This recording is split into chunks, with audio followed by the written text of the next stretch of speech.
What's up guys? Today I want to hit you with a quick market update as well as explain the Evergrande fiasco and how this could impact your holdings. I'll also be sharing a strategy that will help you to emerge in this turbulent market with profits. So if this sounds good to you, go ahead, click on that like button. Also, hitting that subscribe button shouldn't be too hard a task for you, so go ahead and hit it as it really helps to support this channel. Anyways, without further ado, let's hop into it. So I'm sure that by now most of you have heard of the Evergrande fiasco, but if you haven't, don't worry as I'll go over it briefly. So a few days ago, news surfaced that Chinese real estate giant Evergrande Group could be forced into bankruptcy. As a result, we saw a bit of a sell-off across the market on Monday. I mean, the market was so red we might as well have rolled the red carpet out for it. Sorry for the dad joke, I just got back from a trip and this jet lag is really getting to me. Anyways, what's the deal with Evergrande? They own about $300 billion worth of real estate in China and have more than 1,000 projects.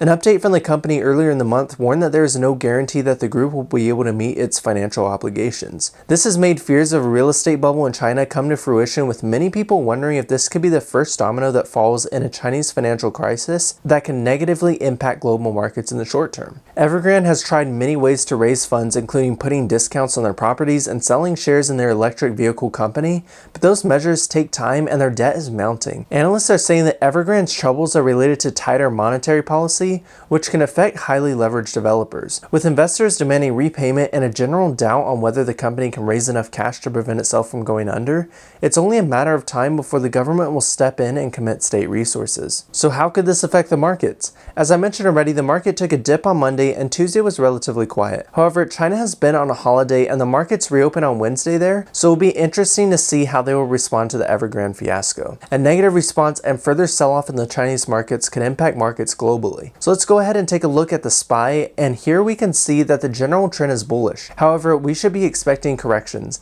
That's the reality of the markets. We can't keep going up and up and up without taking a breather every once in a while. We've seen strong bounces from the 50-day moving average as indicated by this orange line for the past several months, so it'll be interesting to see if this 50 EMA becomes a resistance and we continue to see the SPY drop to around 415 or the 200 EMA, which is in red. Looking at seasonality, we see that the market tends to fall for a bit after witching through October, where we typically see rallies up until December. Alright, so how can we prepare for this?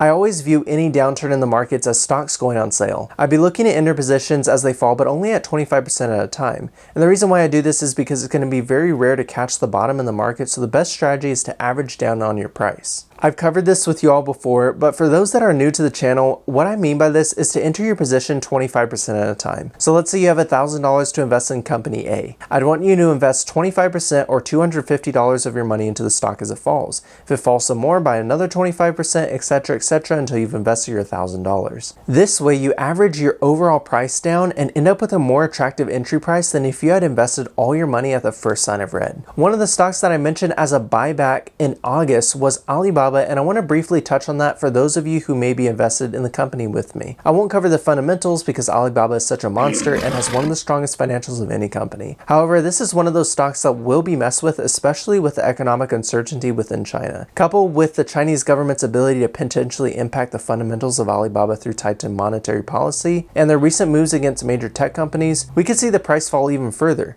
Unfortunately, this is the risk that you have to take on when investing in Chinese companies, as the government has much more oversight in China as opposed to the US. Long term, I am still extremely bullish on Alibaba and will continue to average down on my position as Alibaba hits key levels. I have a $150 level as an area of strong support, but if it cracks, we could go down to around 120. You can do one of these two things: either hold out like me and continue to average down your position because you have a 5 to 10 year outlook for the company, or you can look to sell some of your position if prices a confirmed break of 150. And remember, a confirmed break is an open and close of a candle below that level. Most of my Alibaba holdings are in my retirement account, so I can afford to wait for decades for this stock to move, since I can't withdraw funds without a penalty until I am 60. Anyways, I hope this video was of help to you guys. I want to start posting updates on market conditions on a more regular basis, so let me know down below if you find these updates helpful. Thanks so much for watching, and I can't wait to see you all in the next video.